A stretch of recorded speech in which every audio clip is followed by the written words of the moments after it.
In moments of fundamental reform, new models of government emerge as coherent frameworks based on clear principles. That was certainly the case in the 1920s when reform-minded Cincinnatians proposed a new charter for the city government. Their goal was to eliminate the corruption inherent in one-party rule that had won Cincinnati the reputation as the worst governed city in the United States. In an era when scientific management principles were first being applied to business, reformers thought they could apply those same principles to city government.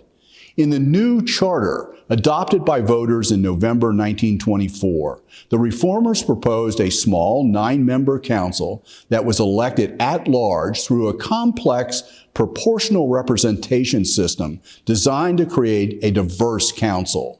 These middle-class reformers hoped that educated professionals, especially lawyers, would be elected, not saloon keepers and political hacks that filled the old 32-member council.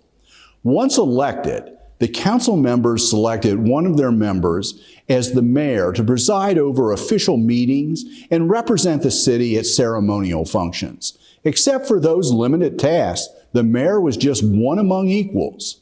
The council was imagined to be a sort of corporate board of directors that established policy priorities and, most importantly, hired a CEO, the city manager. The city manager was to be professionally trained and to run large organizations.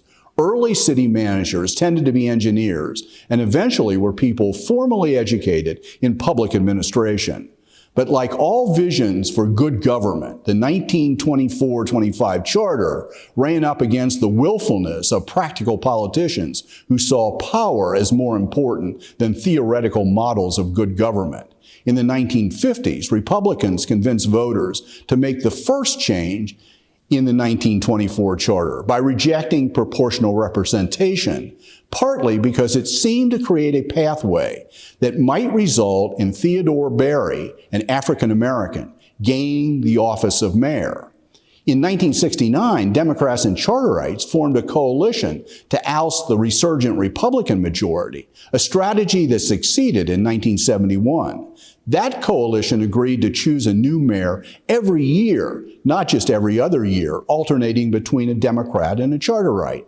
For many Democrats, that compromise belittled the office, frustrated their personal ambitions for higher office, and set in motion a string of efforts to elevate the mayor's office. First, in 1987, came the top vote-getter system, promoted by the popular Charlie Luken.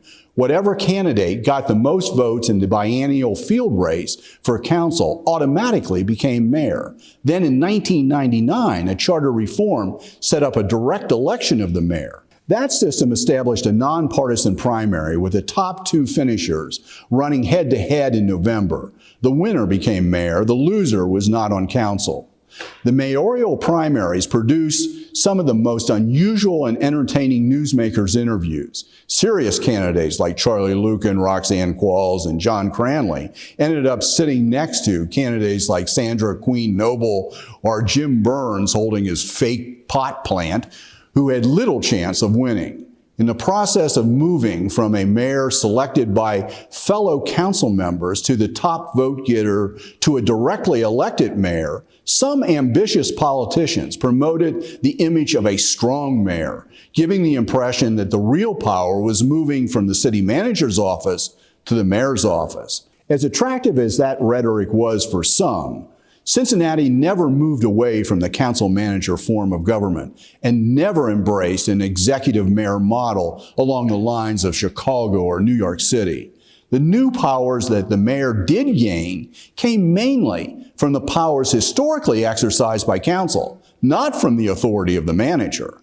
That is not to say that new ideas about more activist mayors did not inspire some mayors to assert themselves against the manager. John Cranley went through 4 managers in 8 years, inserting himself in negotiations with developers and with city labor unions. That dynamic certainly shifted the power and authority patterns inside City Hall. What the long-term effect will be is not clear. During the 20 years of Newsmakers, the mayor became a more high-profile figure who gained greater status and greater operational control over council, but Cincinnati is still a council-manager form of government, though the relationship of mayor, council, and manager is much more fluid and dependent on personalities than it was 25 years ago.